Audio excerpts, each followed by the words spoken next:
I made a selfish and stupid decision 3 years ago. I was young, naive, confused, and afraid. We all make mistakes, young and old. It makes no difference. I mean, we're all human, right? What you do afterwards, that's what matters. Looking back on the decisions I made, there are lessons to be learned. 3 years ago, after I finished university, I met Sebastian. He swept me off of my feet with his charisma and charm. He often stayed at my flat. Before you know it, he was living there. Everything felt right at the time. I even gave him his own key. At the time, I was a personal assistant for a law firm, and he was an IT technician. A few weeks after starting the job, I fell pregnant. I wasn't ready to be a mother, so my first thought was to get rid. But Sebastian assured me that we'll work it out as we go along. I believed him. I was still on probation, but I was in two minds about the pregnancy, and I was unable to focus. So I was making a lot of mistakes on the job. They had to let me go. I thought to myself, no job, a kid on the way. That's not how I planned to start my life.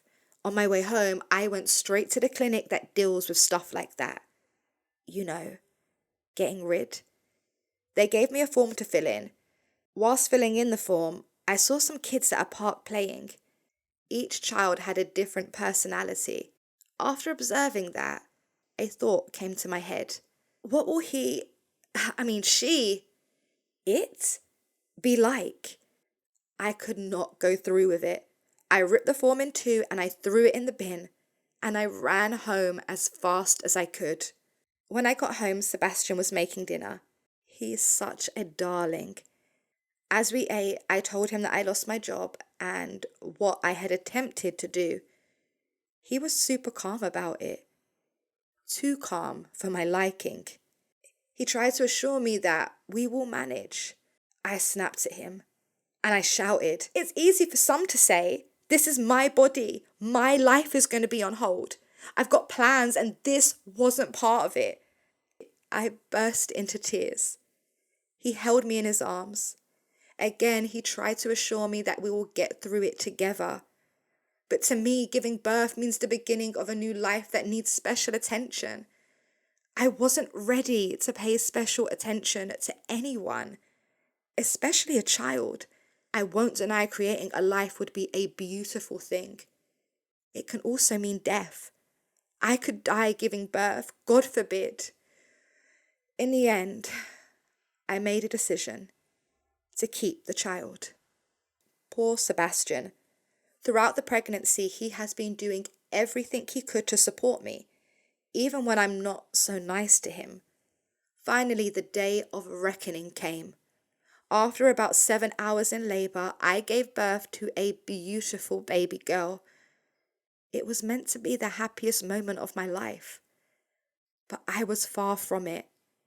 Sebastian was over the moon. I was always depressed. I was feeling stressed all the time. The birth of our daughter was overwhelming. I didn't know how to handle it. The added responsibility. I was unable to sleep at night. And during the day when I tried to sleep, the baby was getting in the way. She was meant to be our joy, but to me, she was a massive burden. I couldn't even bear to look at it. I even contemplated leaving it on the steps of an orphanage, but I couldn't bring myself to do it. She had such a lovely smile that is hard to ignore. Things went from bad to worse. I started taking hard drugs, which were having a very strong reaction on me. One evening, Sebastian came home. The baby was screaming its lungs out. The nappy needed changing. Only God knows when it was last fed. I was just sitting there, staring at it. To be honest, I didn't hear Sebastian come in. He shook me and asked what I was doing. Just sitting there and not doing anything. I stared at him. I started hitting him and screaming at him. "This is your fault. I hate you." I saw a look on Sebastian's face that I hadn't seen before. Our neighbour heard the commotion and called the police.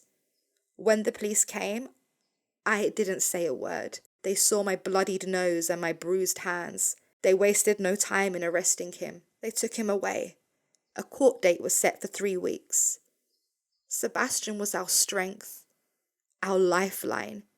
He's the one who kept me grounded all of this time. If you like this story so far, please remember to give it a thumbs up and subscribe. A few weeks after all of that, I found myself laying in the sun on a beach in Cyprus. I had no idea how I got there or when I got there. In my beach bag, I found an envelope with a picture of me doing skydiving, jet skiing, and a lot of other things I'd never do. I started checking through emails for any clues. According to the information on my reservation that I had no idea about making, I got here 3 days ago, and I had a booking for a week. Suddenly, I felt a void, like something was missing. Oh, no. Lily. Where is she? Oh no, what have I done? I felt my phone vibrating. A picture of myself, Sebastian, and our daughter Lily. Oh, my Lily. Sebastian was calling. I nervously answered the call. When he told me what I had done, I broke down and I started to cry.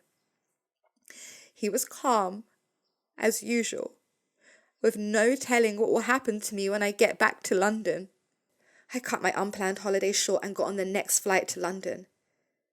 When I got to the airport, I was surprised to see Sebastian there to pick me up, and Lily in her car seat in the back of the car, fast asleep, and not the police waiting to lock me away. I opened the car door. I hugged Lily so tightly.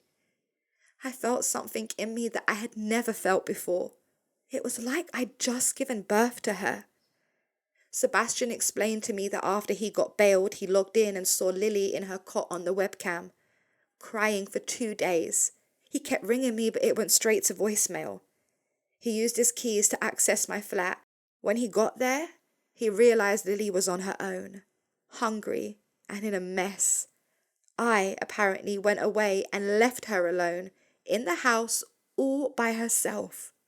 He also showed me CCTV footage from my flat of me leaving for holiday 3 days ago. Sebastian took me to see our doctor. After a series of tests, a high-level Class A drug was detected in my system. It made me temporarily insane. Our doctors warned that I will have to be on some mild treatment to manage it.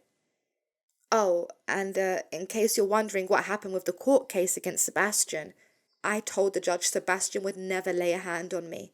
I explained how I got angry and hit him, and all he did was block my hands with his forearms.